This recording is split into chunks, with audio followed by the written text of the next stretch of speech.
tous et à toutes. Un petit rappel pour le bon déroulement de ce webinaire. Merci de couper vos micros pendant la prise de parole de nos intervenants. Vous avez bien sûr la possibilité de poser vos questions en mode chat ou questions-réponses.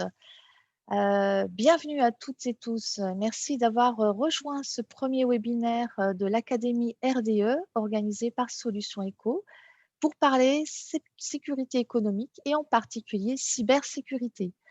Année après année, les risques pour les entreprises se sont intensifiés et diversifiés.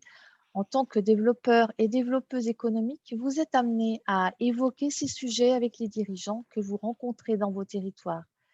Vous l'avez exprimé lors de votre inscription, vous êtes ici ce matin pour acquérir des fondamentaux, approfondir certains aspects et obtenir des retours d'expérience. On compte sur vous pour participer, pour poser vos questions, apporter commentaires et réactions. Les experts s'accordent à dire que l'humain représente 90% des vulnérabilités et la technique 10%. Chaque membre d'une structure peut devenir la cible d'une attaque et ainsi servir de porte d'entrée vers des données sensibles. Alors, quels sont les bons réflexes et les gestes simples à adopter? C'est en compagnie de Ludovic de Carquet, dirigeant de la société Digitemis, que nous allons les découvrir. Bonjour et bienvenue Ludovic de Carquet. Bonjour à tous. Écoutez, j'espère que vous voyez le diaporama. Oui, c'est Super. bien, on le voit. Du coup, je vous propose en effet de faire en plusieurs temps. Un premier temps, je vais vous présenter les bases du panorama des menaces, faire des retours d'expérience de ce que nous, on a pu voir sur le territoire depuis quelques années et les évolutions. Enfin, dernière partie sur les bonnes pratiques à adopter. Ensuite, nous aurons une séance de questions-réponses assez pragmatique. Et puis enfin, on aura le témoignage de Laurent par rapport qui a subi une attaque. Donc ça, c'est aussi assez intéressant. Donc Digitemis en quelques mots. Donc aujourd'hui, c'est une société de quasiment 50 personnes. Le siège social est en Vendée. On a un bureau le plus important qui est sur Rezé, au sud de Nantes, et également un bureau à Paris. Donc, on travaille, vous voyez, plus de 300 projets délivrés en 2020. Donc, on est plutôt sur des PME, des ETI, des grands comptes également. Voilà. Donc, on est en forte croissance. Vous voyez, là, on est 15 postes à pourvoir. Donc, on devrait encore bien croître cette année.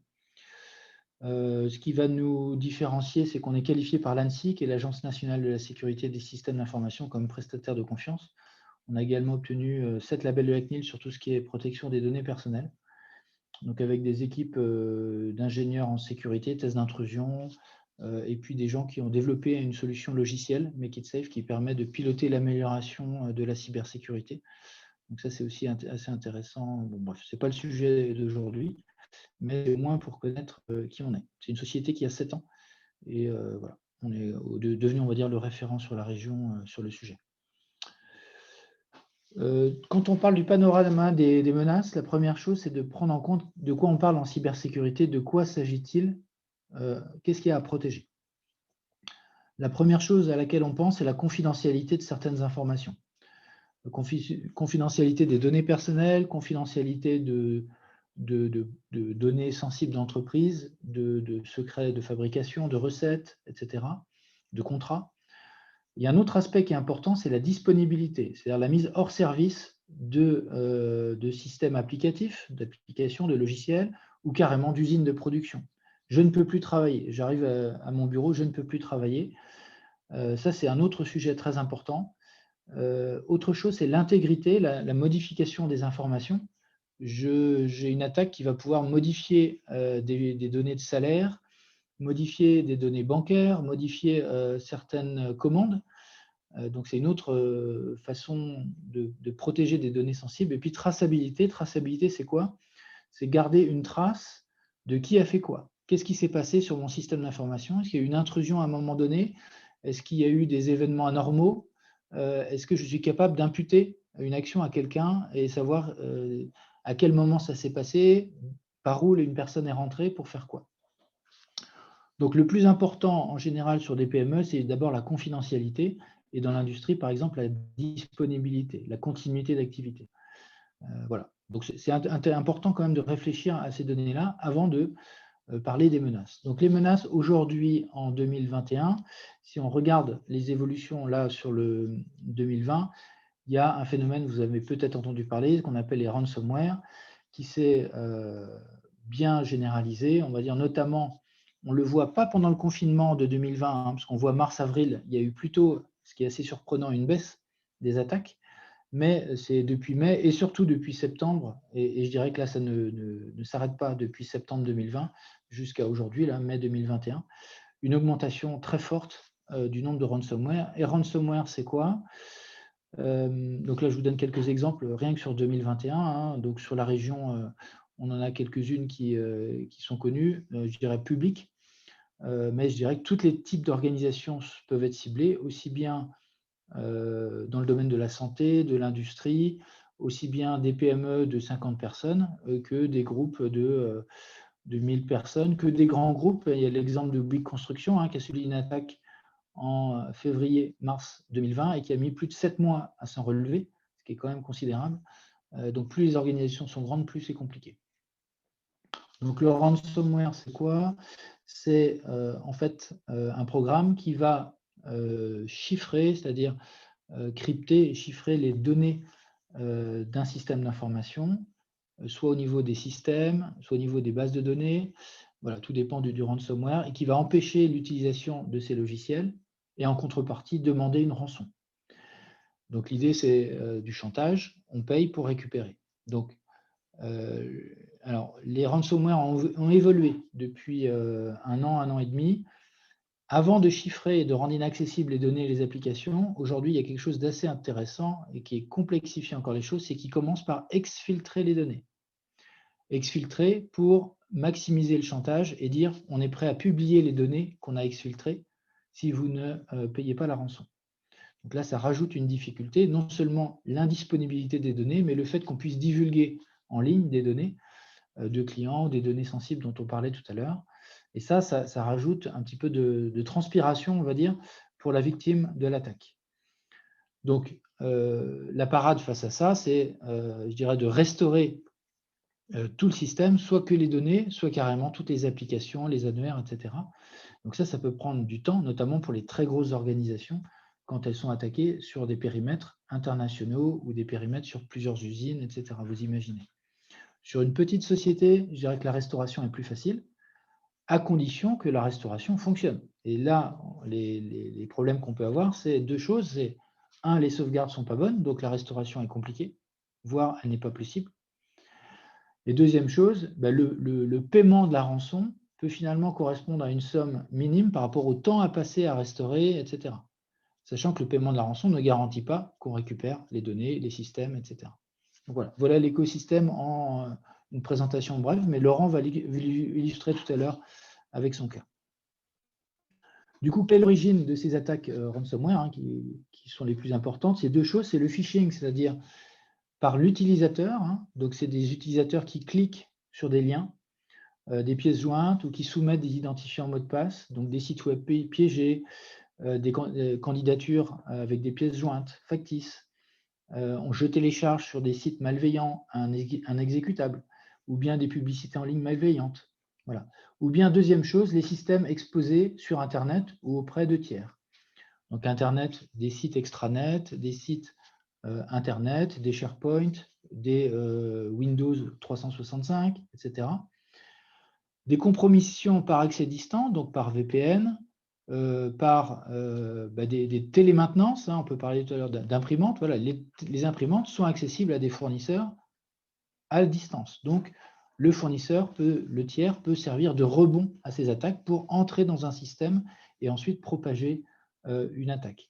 Et le dernier, ce que je donne, un exemple de sous-traitant. Voilà. Aujourd'hui, on a quand même, on va dire, la moitié qui serait par du phishing et au moins un tiers par un sous-traitant.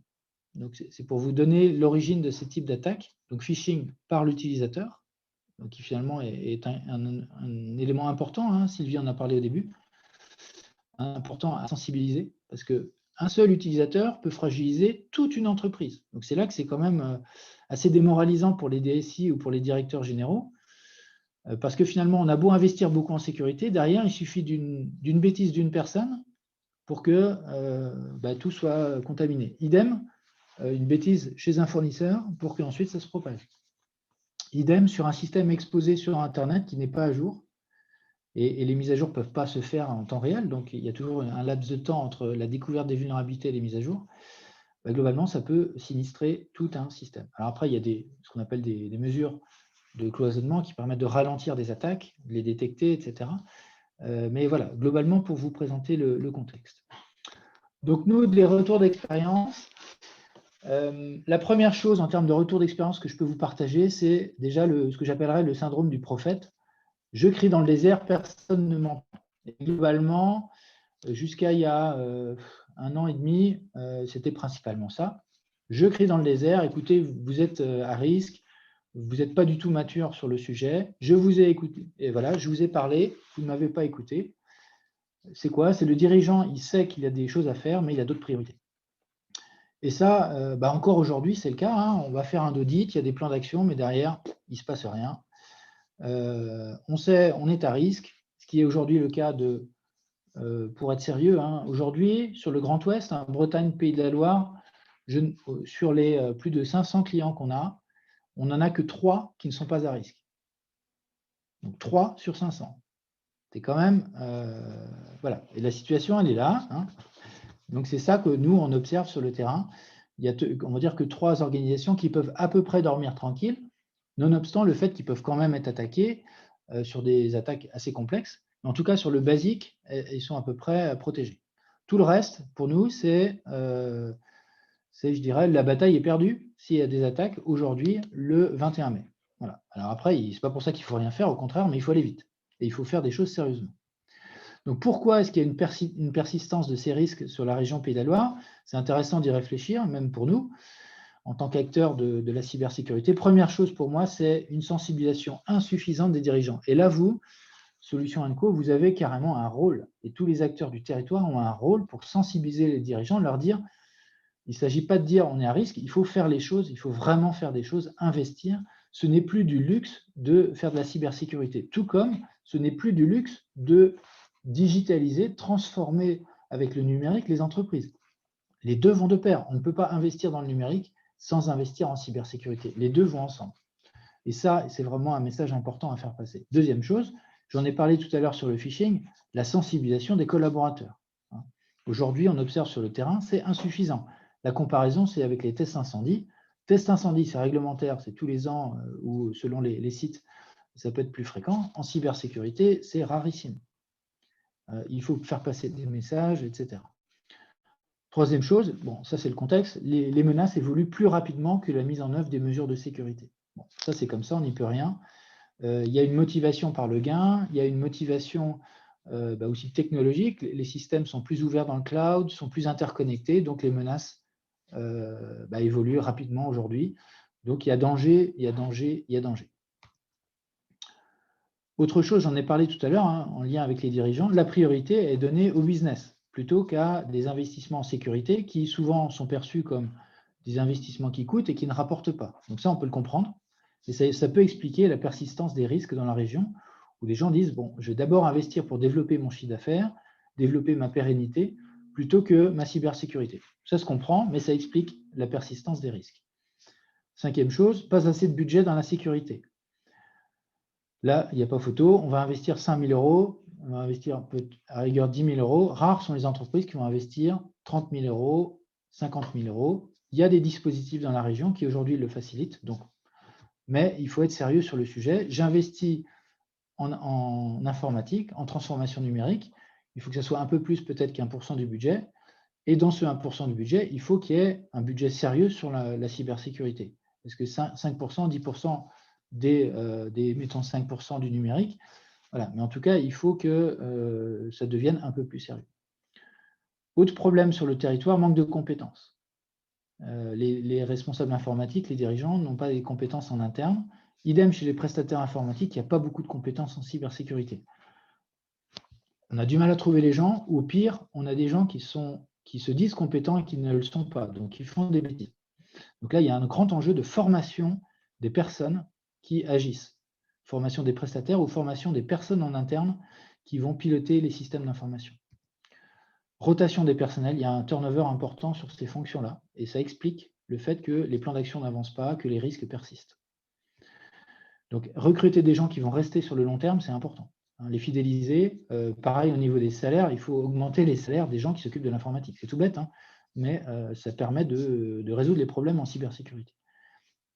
Autre chose importante dans le diagnostic, c'est confiance aveugle. Je fais confiance à mes équipes, ce qui peut se comprendre, mais attention, en cybersécurité, je vous dis, les compétences ne sont pas toujours là. Je fais confiance parce que je n'ai jamais eu de problème, donc je n'en aurai jamais. Ça ne marche pas. Ce n'est pas un théorème qui est éprouvé. Ce n'est pas parce que j'ai jamais eu de problème que je ne vais pas en avoir. En cybersécurité, ça ne fonctionne pas. Idem, j'ai confiance dans mes prestataires? Non. En effet, il faut travailler en collaboration avec ces prestataires, mais avoir un œil externe de spécialiste est indispensable. Et plutôt pour les aider à progresser les experts techniques en interne, aider à progresser les prestataires. Et aujourd'hui, le sujet est piloté plutôt sous un angle technique, alors qu'il y a un enjeu fort sur l'organisationnel. Organisationnel pour sensibiliser les personnes, communiquer, pour piloter les fournisseurs, pour faire de la veille. Voilà, il n'y a pas que de la technique en cybersécurité, il y a beaucoup de systèmes de management, de gouvernance. C'est vraiment très important, sinon on investit en technique et on se trompe de combat. Il faut faire les deux et commencer par l'organisationnel. Et enfin, dernière chose, mais vraiment très importante, je reviens à ils m'ont écouté, mais ils n'ont rien fait. Ben voilà, globalement, il y a des gens, ils ont des audits, et derrière, ils ne font pas les plans d'action. Ils ne persévèrent pas. Donc, il ne s'agit pas d'avoir un plan d'action, il faut le faire avancer, il faut persévérer, malgré les priorités business, malgré les coûts, malgré le manque de compétences, il faut que les plans d'action arrivent. Quand on voit tous les sinistres de la région, globalement, notamment les grosses entreprises, je pense à des Fleury-Michon, à des Beneteau, ce sont des gens, ils savaient ce qu'il fallait faire, mais ils n'ont pas fait. Ils n'ont pas fait suffisamment rapidement, et encore aujourd'hui, ils ne vont pas assez rapidement. Il y a l'effet de souffle, pendant 2 mois, tout le monde se met en ordre pour que ça aille vite, et derrière, ça retombe. Donc attention à ce phénomène où les plans d'action n'avancent pas assez. Voilà. Et souvent, alors le dernier, ça c'est assez, bon, je ne sais pas si c'est humoristique, mais c'est on s'achète une bonne conscience. Donc là, nous, c'est ce que j'appellerais le syndrome Digitemis pour le coup. C'est je fais appel à Digitemis et derrière, je suis tranquille. Ben non, ça ne suffit pas. Ou je prends une assurance, je suis tranquille. Ça ne suffit pas. En plus, l'assurance ne veut pas te couvrir. Ce qu'il faut, c'est faire avancer les plans d'action. Il ne suffit pas de dire j'ai fait un audit avec Digitemis ou je prends Digitemis pour m'accompagner. Non, c'est un projet d'entreprise. Il faut que tout le monde collabore. Ou je recrute un responsable cybersécurité, je vais être tranquille. Eh bien non, ça ne marche pas comme ça. Et il faut donner les moyens à ces gens-là pour que ça avance. Sinon, fin de chantier, on est sur des attaques. Voilà.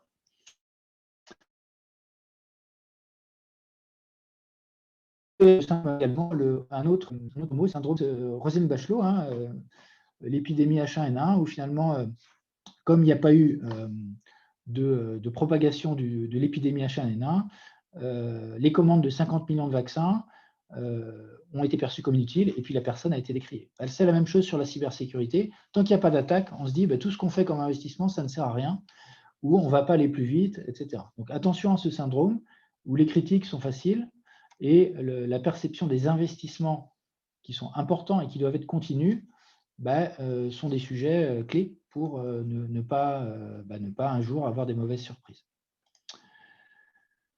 Donc, des retours d'expérience du terrain, globalement, les secteurs où on voit les organisations les plus avancées, c'est plutôt, en effet, les grands comptes, banque assurance, les industries liées à la défense et les entreprises de taille intermédiaire du numérique. Donc, pas les PME du numérique, mais celles un petit peu plus grosses. Voilà. Ce qui n'empêche pas l'exemple d'OVH de parfois avoir des écarts entre les bonnes pratiques qui sont clamées et la réalité. Là où vraiment on est sur des chantiers importants, on part quasiment de zéro, plutôt les PME, PMI, l'industrie, la santé, les collectivités territoriales. Là, je dirais qu'on est à un niveau de maturité proche de zéro, encore aujourd'hui. Donc, c'est un exemple, un point faible récurrent. On a un exemple d'association, 30 sites distants, aucune sécurité. Voilà, c'est ce qu'on voit. Un exemple de PME, PMI, j'achète des sauvegardes, j'ai un contrat des sauvegardes en ligne, j'ai des antivirus, j'ai des pare-feux, je suis tranquille, je me sens protégé. Non, ça ne marche pas comme ça. Ce n'est pas parce qu'on achète du matériel qu'on est tranquille. Il faut le configurer, il faut des architectures, il faut durcir, il faut mettre à jour les antivirus, les pare-feux. Voilà, ce n'est pas que je fais des investissements, derrière je suis tranquille. La cybersécurité, c'est autre chose. Pas de connaissance des bonnes pratiques. J'ai des postes neufs, je déploie des postes neufs dans toute mon organisation, mais aucun contrôle d'accès à ces postes. Aucune gestion de droit en place. Donc là, globalement, ça ne sert à rien hein, d'avoir des choses neuves si derrière, on n'a pas fait les mises à jour et on ne sait pas qui se connecte. Hein. Pas de sensibilisation du personnel. Exemple, là, des bulletins de salaire dans la poubelle. Exemple, des situations financières sur un bureau. Donc là aussi, ou des mots de passe Wi-Fi sur des tableaux, sur des bureaux. Donc ça, on le voit, aujourd'hui, 80% des entreprises, c'est encore le cas. Pas de conscience des risques. Un exemple, serveur de téléphonie, globalement, la téléphonie est connectée à l'annuaire de l'entreprise. Donc, une téléphonie, on ne va pas beaucoup investir en cybersécurité, c'est quelque chose qui est plutôt géré par des gens qui sont dans les télécoms, mais c'est couplé à l'ERP, c'est couplé à l'annuaire de l'entreprise. Donc, par rebond, voilà, un serveur de téléphonie qui est piraté peut engendrer le piratage d'un ERP et de tout un réseau d'entreprises. Idem sur les imprimantes, on en parlera tout à l'heure. Manque de documentation, voilà, exemple type, un administrateur réseau qui est en vacances, rien n'est documenté, comment on fait pour gérer une crise? Comment on fait pour faire des mises à jour?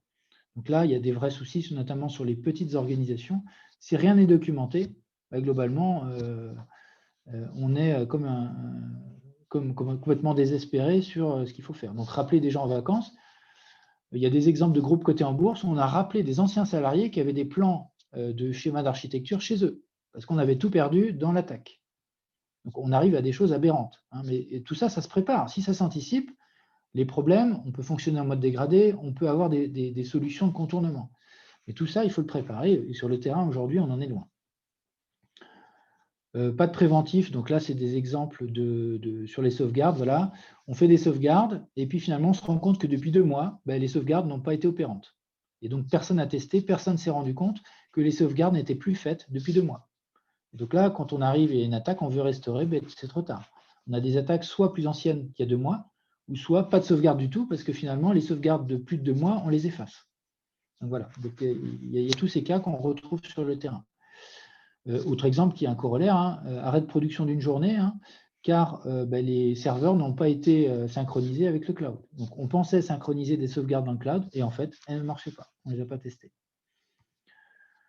Point faible récurrent, je disais, les plans d'action ne sont pas mis en œuvre, ne sont pas mis. Il n'y a pas de comité régulier, donc ça part dans la nature. On a un plan d'action, on fait une réunion de lancement, on mobilise tout le monde, puis derrière, on ne suit pas et il ne se passe rien. Ça, c'est très fréquent, très fréquent. Sur l'aspect plus technique, ce qu'on peut dire, c'est en effet, très fréquemment, les réseaux ne sont pas cloisonnés. Qu'est-ce que ça veut dire? S'il y a une partie d'un réseau informatique qui est attaquée, généralement, c'est l'ensemble du réseau, l'ensemble du parc informatique qui est contaminé. Et ça, c'est dramatique. C'est comme un bâtiment, on a une pièce qui est attaquée, une pièce qui est accessible depuis l'extérieur ou par un ransomware, et généralement, toutes les portes sont ouvertes, donc on va partout. Donc ça, c'est le pire. Donc il y a des vrais chantiers à mettre en œuvre pour au moins limiter l'infection. On découvre aussi parfois des serveurs oubliés, notamment dans l'industrie. C'est-à-dire qu'on met en place un serveur, on met en place un accès Wi-Fi avec un prestataire, par exemple, qui veut accéder à distance, et puis on oublie de le débrancher à la fin de la mission. Donc quand on fait des tests, des audits, on découvre des serveurs exposés sur Internet qui sont reliés au réseau de l'entreprise. Voilà, donc ça, bon, gros problème. Et c'est pour ça qu'il faut régulièrement avoir un œil extérieur. Voilà, donc des exemples. Voilà. Phishing, donc là je vais être assez simple, on parlait des sensibilisations utilisateurs. Nous, les tests de phishing, c'est 100% de réussite. À chaque fois, on arrive à récupérer un identifiant mot de passe, il y a au moins une personne qui clique et qui donne accès au réseau. Donc là, c'est vraiment de la sensibilisation qu'il faut faire intensément et fréquemment. Et là, il n'y a pas le choix, parce que pour nous, il n'y a même plus à être techniquement compétent. C'est vraiment, on utilise la confiance d'un utilisateur, c'est de l'abus de confiance, et derrière, on accède à tout. Donc, voilà. Les bonnes pratiques, première chose, à mon avis, importante, c'est de voir l'entreprise comme un écosystème. écosystème mon entreprise, mes filiales, mes sites, mes fournisseurs, mes partenaires. Aujourd'hui, tout est relié, tout est ouvert, tout est dans le cloud, tout est voilà, accessible à distance, beaucoup de choses. Et aujourd'hui, on ne raisonne plus sur mon entreprise à protéger, on raisonne sur mon écosystème. Donc ça, c'est vraiment clé d'avoir ça en tête et que les dirigeants aient également ça en tête. Deux choses, du coup, en termes de protection, hein, deux choses, c'est l'hygiène informatique, donc on va parler de mesures de base de sécurité, et deuxième chose, malgré tout, se préparer à la crise. Il faut faire les deux. Il faut mettre en place des mesures de sécurité, mais il faut aussi préparer une crise qui, quelque part, est quasiment inévitable. La plupart des ETI, des PME se préparent à la crise quand ils ont conscience du sujet. Et il faut le faire. Comment je vais fonctionner en mode dégradé, comment je vais communiquer auprès de mes fournisseurs, de mes clients, comment voilà, je vais m'organiser si je n'ai plus d'informatique. Voilà. Et du coup, il y a 3 niveaux de protection. Hein. Un premier niveau dirigeant, avec un discours particulier. Un deuxième niveau pour les responsables informatiques, avec un autre discours peut-être un peu plus technique. Et troisième niveau, auprès des collaborateurs. Ce que je disais sur le phishing, etc. Les collaborateurs sont partie prenante de la protection d'une entreprise. Donc aujourd'hui, là, je vais juste focaliser là, en quelques minutes sur 2 sujets, les dirigeants et les collaborateurs. Les dirigeants, la première chose, ça revient à ce que je viens de dire, comprendre son activité numérique. Quelle est mon exposition en termes d'activité d'entreprise au numérique, avec mes fournisseurs, avec mes applications logicielles, avec mes accès à la production dans l'usine. Voilà. C'est quoi, en quoi je suis dépendant du numérique. Et ensuite, il faut gouverner ce risque numérique. Avant de parler de technique, il faut d'abord savoir qui un directeur industriel doit aussi être dans la gouvernance du risque numérique. Les relations fournisseurs également, le juridique également. Voilà, tout ça. Voilà. Il faut gouverner ce risque au niveau de la direction générale. Mais aussi connaître du coup son seuil d'acceptation des risques. Parce que les budgets ne sont pas infinis, et puis les plans d'action ne peuvent pas être faits en un mois. Donc il faut prioriser les actions et accepter certains risques pendant 6 mois, 1 an, 2 ans. Et ça, c'est la direction générale qui doit le faire, ce n'est pas un responsable informatique. Construire ces scénarios, les pires scénarios aussi pour se préparer à l'attaque. Donc voilà, si je n'ai plus de RP, comment je fonctionne? Si je n'ai plus de messagerie mail, comment je fonctionne? Si je n'ai plus d'usine, comment je fonctionne? Si je n'ai plus d'annuaire d'entreprise, d'AD, comment je fonctionne? Voilà, c'est construire ça, et là, c'est encore au niveau de la direction générale. Et puis mettre en œuvre les plans de réponse aux cyberattaques, donc préparer la crise, plan de continuité, plan de reprise.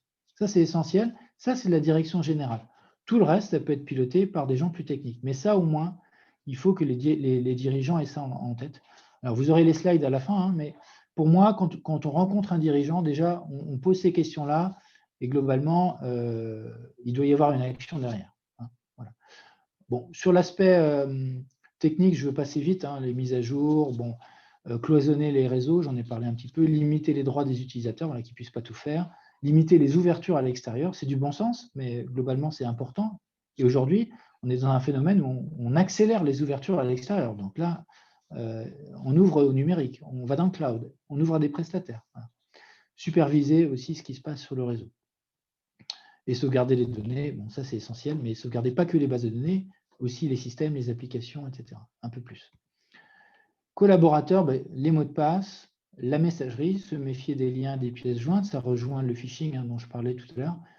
Rester prudent en mobilité, hein, téléphone, tablette, PC, télétravail à distance, ça c'est un vrai sujet.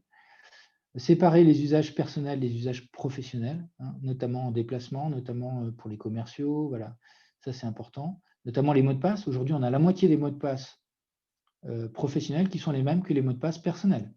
Donc si on se fait pirater sur Facebook, sur LinkedIn, où il y a des piratages qui sont connus, ben, globalement, un attaquant, c'est facile. Il reprend les mots de passe qui sont accessibles sur les bases de données publiques et il se connecte à l'annuaire de l'entreprise avec le même mot de passe.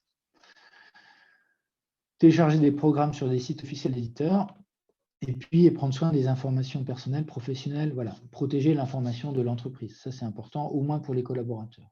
Voilà. Donc ça, c'est un sujet important. Sensibiliser les dirigeants, sensibiliser les collaborateurs.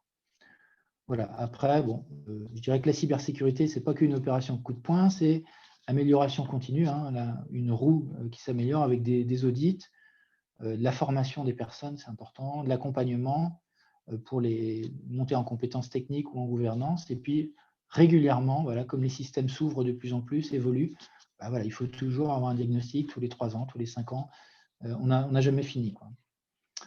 Voilà les grandes lignes. Peut-être qu'on peut passer aux questions.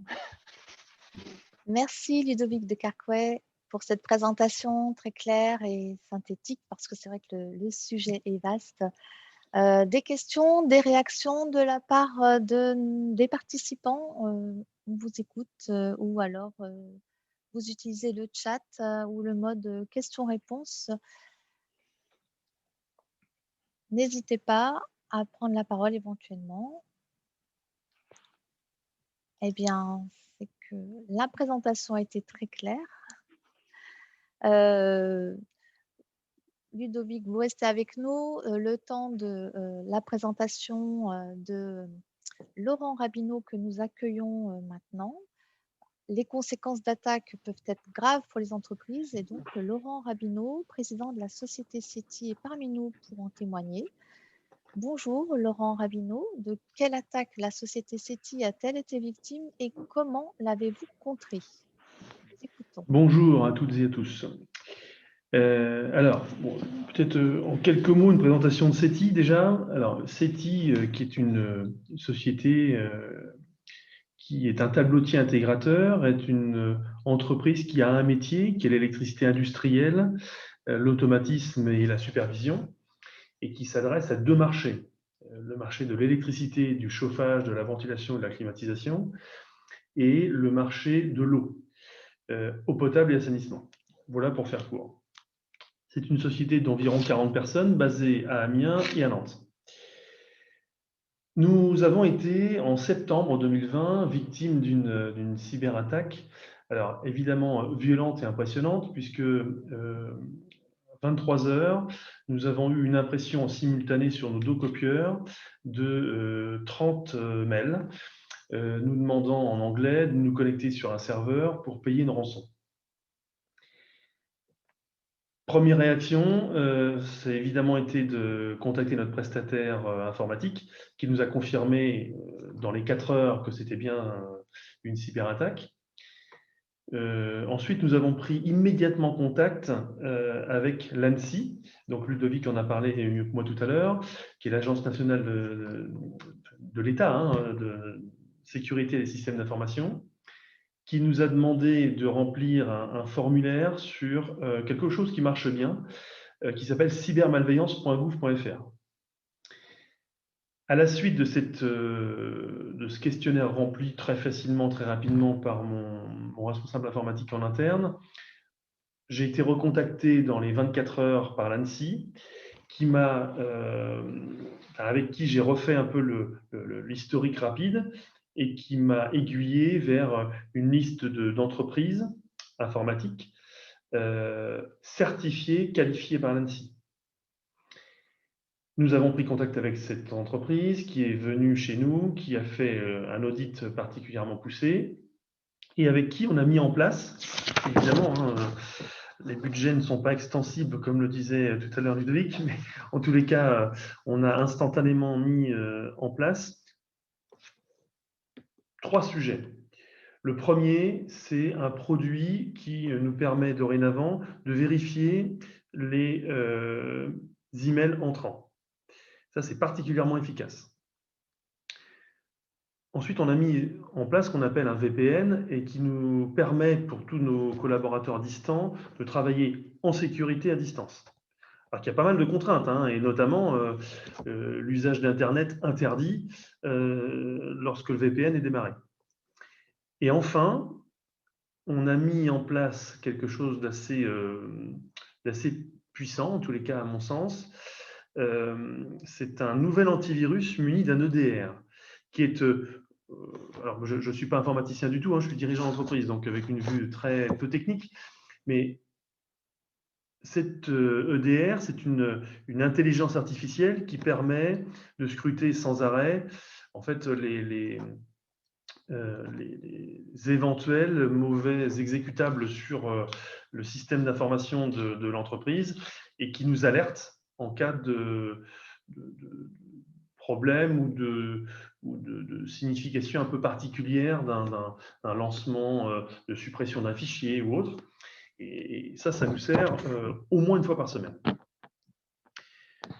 Voilà ce qu'on a mis en place. Alors, quelques chiffres. On a récupéré 98% des données, ce qui est, entre guillemets, assez chanceux de notre part. On a néanmoins eu une perte sèche de 2 jours de production, très clairement. Et malgré cette perte sèche, on a pu néanmoins redémarrer 48 heures après, quasiment comme avant. Donc ça a été aussi quelque chose qui nous a beaucoup soulagés. Maintenant, et pour terminer, et pour répondre surtout aux questions s'il y en a, moi, si j'avais des recommandations à faire, très pratico-pratiques, et encore une fois, je ne suis pas informaticien, hein, c'est d'abord, systématiquement, d'avoir une hygiène sur les mails très, très élevée. Je vais vous donner un exemple extrêmement précis. La construction d'un mail, si elle n'est pas logique et pas normale, ne devrait même pas être ouverte. Donc, supre, poubelle, immédiatement. Ça, c'est une habitude à prendre, hein. Je pense qu'aujourd'hui, on a 90% de nos collaborateurs qui sont bien formés à ça, puisqu'il est assez probable, d'après notre auditeur informatique, que la cyberattaque ait été amenée chez SETI à travers un mail. Et ensuite, deuxième recommandation, pour le coup, que je donnerai à tous les dirigeants d'entreprises, de PME comme la mienne, c'est de consacrer un budget au moins initial d'audit de la cybersécurité dans l'entreprise. Je ne vais pas répéter ce qu'a dit Ludovic, encore une fois, beaucoup mieux que moi, mais en ce qui me concerne, il y aura l'avant et l'après. L'avant, c'est l'informatique, c'est un sujet parmi tant d'autres qu'on traite parmi d'autres sujets. L'après, donc c'est-à-dire aujourd'hui, c'est plutôt de dire attention, on parle d'EDI avec certains de mes fournisseurs, on parle systématiquement d'envoyer nos factures à nos clients par mail. Tous nos fournisseurs, à 98%, nous envoient leurs factures dorénavant par mail. Donc, c'est vraiment, je vais employer peut-être un mot ou une expression forte, choc, mais l'hygiène informatique, à mon sens, c'est aussi important que l'hygiène corporelle. C'est capital. À titre très personnel et en toute humilité, moi j'ai eu peur de perdre ma boîte, hein. Alors j'ai eu peur quelques heures, certes, mais ça a été extrêmement violent, rapide. On s'en tire extrêmement bien, mais on fait partie des très chanceux, j'en suis bien conscient. Enfin, et vraiment pour terminer, j'ai été contacté par le ministère de l'Intérieur pour que l'on puisse avoir accès à des conférenciers du ministère de l'Intérieur qui sont venus là sur nos 2 sites, à Amiens et à Nantes, pour nous expliquer de manière encore un peu plus macro que l'a fait Ludovic, qui l'a fait peut-être beaucoup plus micro et donc beaucoup plus pratico-pratique, mais d'abord, d'un point de vue macro, quel est le risque? Qu'est-ce qu'on risque? À titre personnel, à titre professionnel, etc.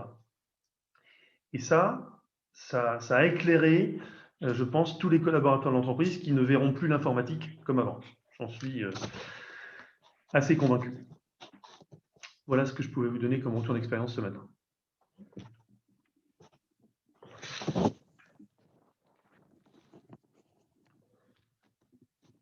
Alors, je me tiens évidemment à votre disposition si vous avez des questions très pratiques, pas trop techniques, hein. La technique, ce sera Ludovic ce matin, mais des questions très pratico-pratiques et de bon sens.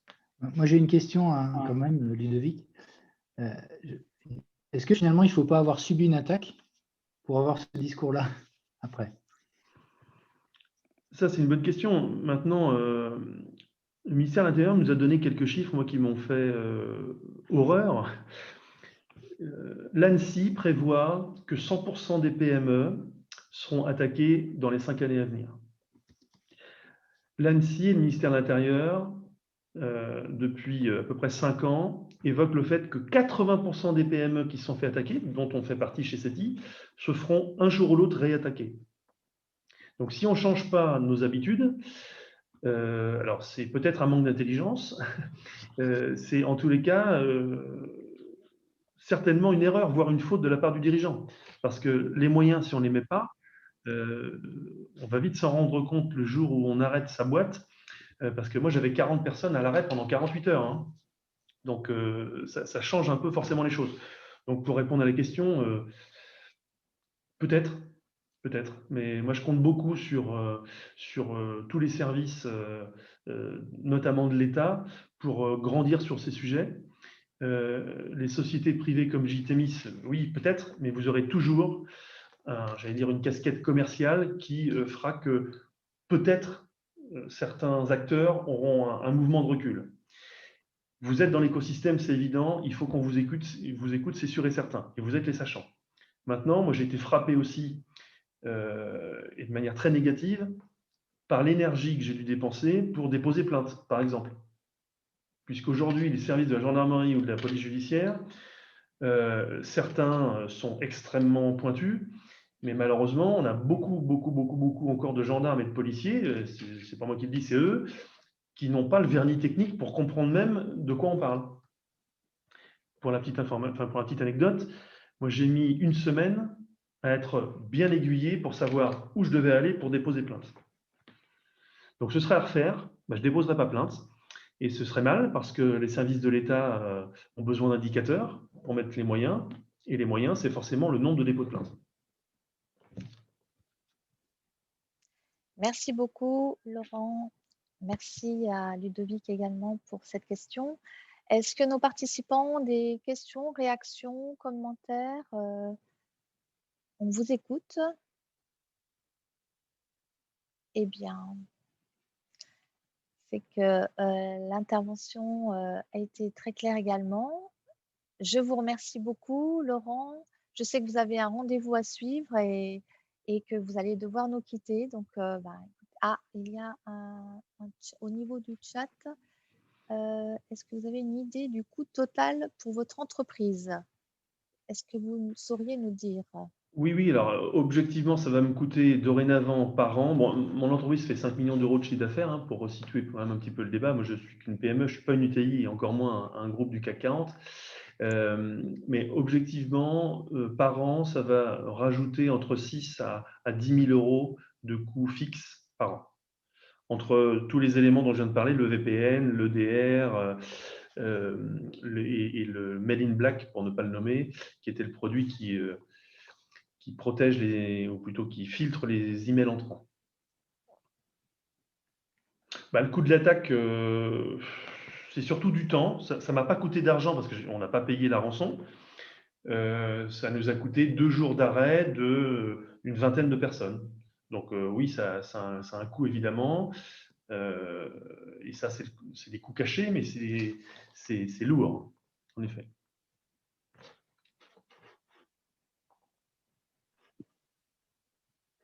Merci beaucoup pour ces précisions. Eh bien,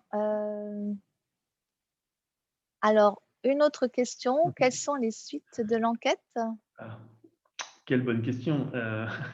Malheureusement, aujourd'hui, aucune. Alors, je ne sais pas si je devrais rentrer dans le détail parce que on a été contacté, nous, par le ministère de l'Intérieur parce qu'on travaille dans les métiers de l'eau, comme je l'ai précisé, et que l'on est dans l'écosystème des OIV. Alors, Ludovic doit savoir ce que c'est, évidemment. Les OIV, ce sont les organismes d'importance vitale que sélectionne l'État. Et c'est pour ça qu'on a été suivi d'extrêmement près. On n'est pas OIV. Par contre, on travaille dans l'écosystème des gens, pour ne pas les nommer, Veolia, Suez, SOR, donc dans la distribution de l'eau potable. Et on fait discuter des automates dans cet acheminement de l'eau potable. Donc, je reprends la question précise. C'était quoi la question précise? Les suites de l'enquête. Il y aura une suite. Il n'est pas certain que nous, chez SETI, la connaissions. Je ne vais pas rentrer dans le détail là, tout de suite maintenant, mais il y a 99% de chances qu'on ne retrouve jamais celui ou ceux qui ont fait ça, évidemment. Par contre, à nouveau, une anecdote.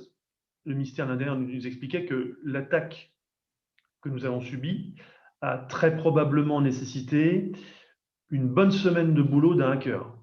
Une semaine complète. Hein. On faisait l'erreur, non, c'était une réglementation avant les ordonnances Macron, mais on publiait nos comptes, on publiait des choses sur LinkedIn, etc. Moi, là-dessus, je deviens complètement différent d'avant. Hein. C'est-à-dire qu'on ne publie plus nos comptes, quitte à payer l'amende. On ne publie plus grand-chose sur LinkedIn. Et on est extrêmement prudent sur un point, et Ludovic a peut-être pas beaucoup insisté là-dessus, mais je vais me permettre de marteler. On insiste beaucoup sur la séparation du pro et du perso. Depuis cette cyberattaque, nous n'utilisons plus en interne les PC portables identiques de manière professionnelle et de manière personnelle. Les commerciaux, par exemple, qui regardaient Netflix dans leur chambre d'hôtel, c'est fini, c'est terminé. Voilà, ça c'est extrêmement important. Hein. Merci encore, merci pour votre témoignage précieux. Et puis, nous allons donc continuer avec une autre intervention. Je vous souhaite une excellente journée. Merci à tous et à très bientôt.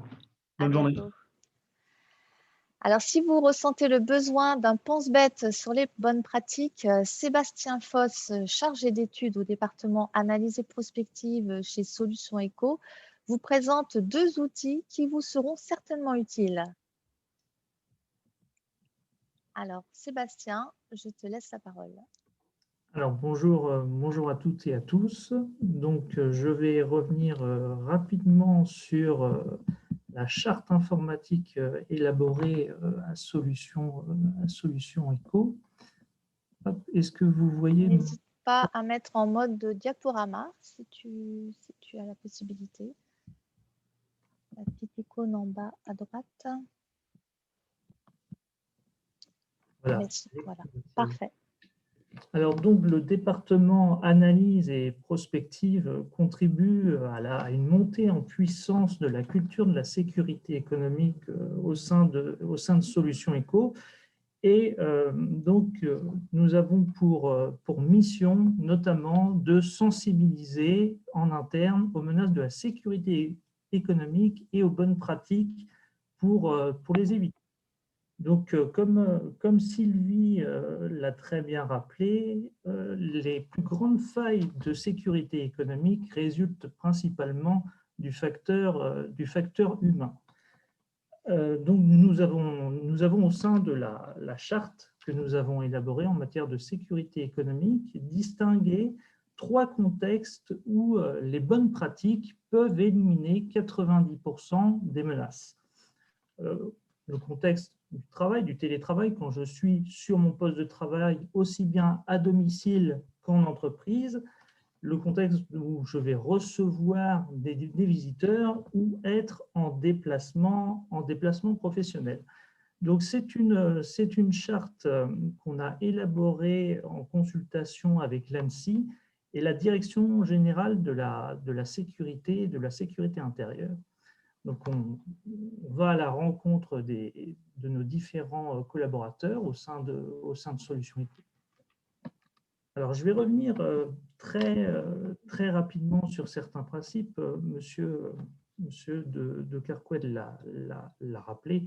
Dans le contexte du travail, quand je suis sur mon poste de travail, il est très important d'accorder une importance à la gestion des mots de passe. Quand on parle de gestion des mots de passe, on va parler du choix de mots de passe robustes, de la différenciation des mots de passe selon les usages et bien sûr d'encourager à une pratique régulière du renouvellement des mots de passe. Donc, on insiste sur le fait notamment d'utiliser des outils, des gestionnaires de mots de passe tels que KeePass. On fait un rappel aussi, bien sûr, sur les mises à jour régulières. Il est vrai qu'elles prennent du temps, mais elles sont indispensables pour colmater les failles de sécurité. Et Monsieur Rabineau l'a très bien rappelé, séparer les usages personnels et professionnels. Éviter, par exemple, de consulter ses emails personnels sur son ordinateur pro. Alors, la sécurité économique, ça ne concerne bien sûr pas que l'aspect cybersécurité. On a aussi toute la question de la sécurité des locaux. On accorde une importance sur la manière de recevoir les visiteurs au sein de notre structure et également d'encadrer les personnels temporaires et les stagiaires afin qu'ils aient un accès limité aux ressources. Et un troisième point sur lequel on insiste dans cette charte, c'est la question des déplacements. On va inciter les collaborateurs à utiliser un filtre de confidentialité dans les transports, notamment dans les transports en commun, de bien prendre conscience qu'aujourd'hui, nos smartphones contiennent de plus en plus d'informations confidentielles. Donc, on va veiller à désactiver notamment les fonctions Wi-Fi et Bluetooth lorsqu'on est sur des lieux publics, et également inciter les collaborateurs de Solutions Eco à utiliser un VPN lorsqu'il y a une utilisation de réseaux publics. Cela va permettre de crypter les données. Et bon, je n'ai pas insisté tout à l'heure dessus, mais c'est également important de redoubler de vigilance d'une manière générale dans le cadre du télétravail, car le télétravail, on l'a rappelé, profite de plus en plus aux cybercriminels, et on a des menaces croissantes de rançongiciel et d'arnaques financières. Voilà, donc c'est un document qu'on pourra mettre à votre disposition, qui fait 3 pages, qui revient en détail sur ces bonnes pratiques et donne quelques exemples de cyberattaques en région. Merci à vous. Merci Sébastien. Donc évidemment, ces documents pourront vous être partagés et ils seront disponibles sur le site Solutions Développement. Pour accompagner efficacement les entreprises dans la mise en place des solutions, la région des Pays de la Loire propose des aides. Jeanne Mahé, responsable entreprise et territoire chez Solutions Eco, nous présente ces aides. Oui, bonjour tout le monde. Alors, je vais présenter 2 dispositifs qui peuvent effectivement soutenir les entreprises qui souhaitent justement aller vers la cybersécurité. Et puis, je rebondis sur ce que disait M. Rabineau tout à l'heure, où il présentait l'importance en fait de l'hygiène informatique et cette phase peut-être de diagnostic audit nécessaire pour faire un point sur comment l'entreprise aujourd'hui est outillée, comment elle se défend. Pour ça, on a un dispositif. Alors, je vais essayer de partager mon écran sans rentrer dans les détails. Ça devrait marcher. Sans rentrer dans les détails, il y a Pays de la Loire Conseil, donc je pense que la plupart d'entre vous le connaissent déjà, mais c'est un dispositif qui est effectivement qui peut être mobilisé pour la cybersécurité. Donc une entreprise qui cherche un prestataire aujourd'hui pour se faire accompagner sur cette thématique-là peut solliciter Pays de la Loire Conseil. Donc au niveau, juste quelques chiffres, c'est une subvention qui prend en charge 50% de l'assiette éligible au niveau de la prestation. On passe forcément par un prestataire extérieur. Et voilà, évidemment, on reste sur le cas typique de demande d'aide publique. Le dossier doit être déposé en amont de la réalisation de la prestation. Et tout se fait en ligne sur le site de la région des Pays de la Loire. Le deuxième dispositif qui peut également être mobilisé, c'est effectivement l'entreprise a réalisé son audit diagnostic et cet audit a fait ressortir des besoins qui montrent qu'il y a peut-être à développer des choses de manière un petit peu plus, un logiciel ou aller là-dessus. Là aussi, la région accompagne les entreprises avec Pays de la Loire Investissement Numérique, qui est valable pour le développement de solutions en lien avec la cybersécurité. On est également sur une prise en charge à hauteur de 50% des coûts admissibles. Et alors, juste là, pour ce dispositif-là, on ne visera que les entreprises de moins de 50 salariés. Il faudra que l'entreprise soit créée depuis plus de 2 ans. Et donc, toujours, je rappelle, les dossiers sont à déposer avant l'engagement des dépenses sur le site de la région des Pays de la Loire. Et donc, pour tout ça, n'hésitez pas à faire appel, enfin, si vous voulez plus d'informations, à faire appel au développeur Solutions Éco si vous voulez avoir plus d'infos sur tel ou tel dispositif. Merci Jeanne, merci pour ces rappels. Eh bien, je vois qu'il est midi. Emmanuel Jarry, directeur adjoint Solutions Éco, va conclure ce webinaire. Avant de lui laisser la parole, je vous convie à répondre à une question qui s'affiche maintenant. Pour aller plus loin sur le sujet de la cybersécurité, souhaitez-vous recevoir une proposition de formation-action? Oui, non ou je ne sais pas pour l'instant, je réfléchirai. N'hésitez pas donc à répondre à ce petit questionnaire et je laisse la parole à Emmanuel qui va conclure ce webinaire. Merci Sylvie. Bonjour à vous tous. Je vais conclure en quelques mots. Merci d'abord aux intervenants de ce webinaire. Merci à Ludovic de Carcouet, merci à Laurent Rabineau pour vos explications, vos témoignages qui sont très concrets. Merci également à mes collègues Jeanne, Sébastien et puis Sylvie. Merci aussi d'avoir tenu le timing. Nous avons fait le choix d'un timing resserré qui permet à tout le monde de consacrer un peu de temps à ces sujets tout en étant concentré sur 1 heure. Alors, la cybersécurité, c'est un sujet important. On en prend souvent conscience lorsqu'on est confronté à un problème concret, lorsqu'on subit soi-même un acte malveillant. L'un d'entre vous le rappelait tout à l'heure. Et malheureusement, quand on est devant cette situation, ça peut faire peur. Tout à l'heure, monsieur Rabineau nous exprimait les craintes des premières heures quand il a rencontré cette difficulté. Il s'en est au final très bien tiré et je m'en réjouis. Et effectivement, il est souvent un peu tard à ce moment-là. Et d'où l'importance de toutes ces actions en termes de sensibilisation à ces nouveaux sujets avant que chacun soit confronté concrètement à ces difficultés. Alors, c'est un sujet dont on entend beaucoup parler aujourd'hui, de plus en plus d'ailleurs, à la faveur de l'actualité et aussi, je pense, à la faveur de l'accroissement de l'évolution des entreprises vers la digitalisation, accroissement forte depuis 1 an du fait de la crise sanitaire que nous avons rencontrée. Alors, tout ce contexte, tous ces sujets font que les actions de sensibilisation en amont des problèmes ont un rôle de plus en plus important. Et vous êtes vous-même des interlocuteurs privilégiés des acteurs économiques de vos territoires. Nous souhaitions, à travers ce webinaire, vous donner quelques clés de compréhension et quelques manières d'aborder ces enjeux de la cybersécurité, afin que vous puissiez, comme nous, à nos côtés, jouer un rôle de relais sur la sensibilisation à la sécurité économique auprès des dirigeants que vous rencontrez et qui sont vos partenaires sur les territoires.